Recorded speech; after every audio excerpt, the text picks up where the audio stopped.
we'd always joked, J.J. Abrams and I had always joked that if we did another Mission Impossible, then maybe Benji would come back and be slightly more involved in the day-to-day work of the IMF. And we had this idea that once he'd helped Ethan Hunt save his wife's life in the third film and been his sort of personal GPS tracker and helped him get through Shanghai, that he sat back down at his desk in his lab and thought, oh, fuck this, I want to do something more exciting, and applied to be a field agent. And so when the fourth one came about, I immediately got an email from JJ saying Benji passed the exam and he's going to be out in the field. So that was the big, it was the chance to reprise the role and to work with JJ and Tom again, which I really wanted to do. It was a no-brainer, you know. I mean, I never just do anything for the sake of it. I always choose very carefully who I work with and what I do.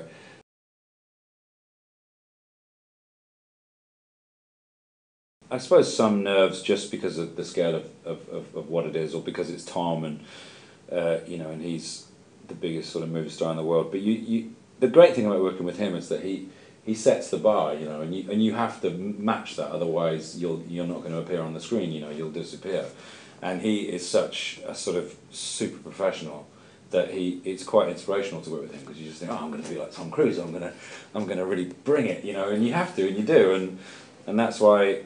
And I think, and also because of Brad Bird's direction, Brad's, you know, we're his first humans that he's worked with in a full capacity, and that as well for Brad, he was very much, you know, it was nice because it felt new for him as well. So I don't know, that was a very garbled answer. There was some nerves, but you got to get past that and bring 100%. Otherwise, you're going to look silly, you know. I wanted to impress Tom Cruise. I love Tom, and aside from being the biggest movie star in the world, he's also a regular guy, and he's a dad, and he's really good fun to hang out with. And we had such a laugh on this film, the four of us. You know, we were a lot of the time just giggling, and it's great to meet someone like Tom and see him just being a normal human being, which is what he is.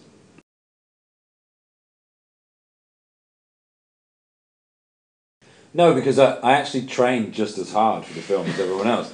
I did like taekwondo training and weapons training, and I lost so much. It was a great way to lose weight and get paid. When I started, I came to it a bit doughy, and I ended up like completely ripped, and it was brilliant, even though I didn't really need to employ much of that in the film.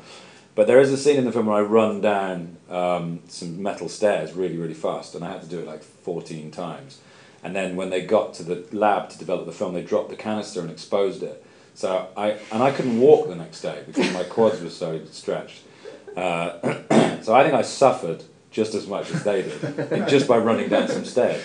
So yeah, sod Renner and his rubbish stunt and Tom hanging off a building. Anyone can do that. Run down some stairs. Run down the building from the inside. That's hard. You actually say that in the movie, though. Yeah. Time Tom's lying there going, I know. Yes.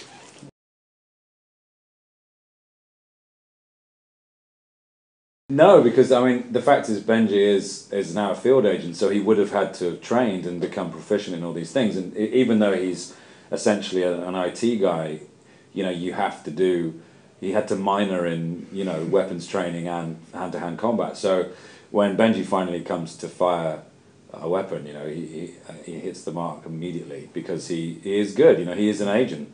So it's, you know, he's an odd combination of puppy and lethal killing machine.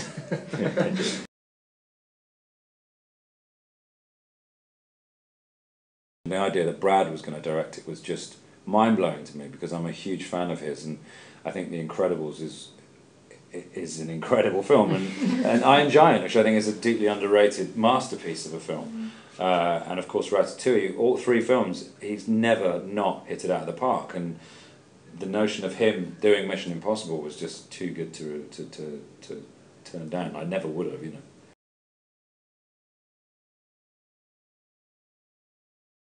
I like gadgets, you know. I don't profess to know how they work, and I don't think I could possibly fix a spaceship if it broke. But yeah, I think, you know, if you don't look like Tom Cruise, then you've got to do other jobs, and you know, technician is at the top of the list for me. Yeah, it's nice. It's nice playing those characters. I like to think Scotty is different to Benji in that Scotty's like he's a bit rough around the edges, and he's a lot more confident than Benji, and he kind of sees himself as the real captain of the Enterprise. Whereas Benji in this is like a puppy. You know, he's out in the field for the first time. He's excited. He's getting to work with his hero. You know, he idolizes Ethan Hunt, always has done. You know, and to be actually out on a mission with him is amazing for Benji. You know, it's kind of like it's like Benji getting to meet his Tom Cruise. You know, so that's really fun to play.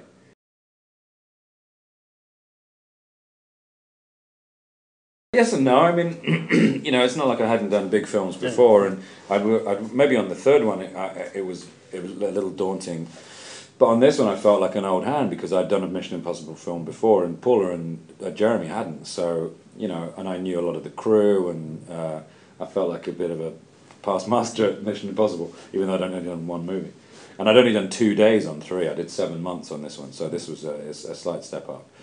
But you know, it's work. Work's work. You can't just go to work and be all like, "Wow, I'm in a film with Tom Cruise." You have to get on with it, and otherwise you don't get anything done. So.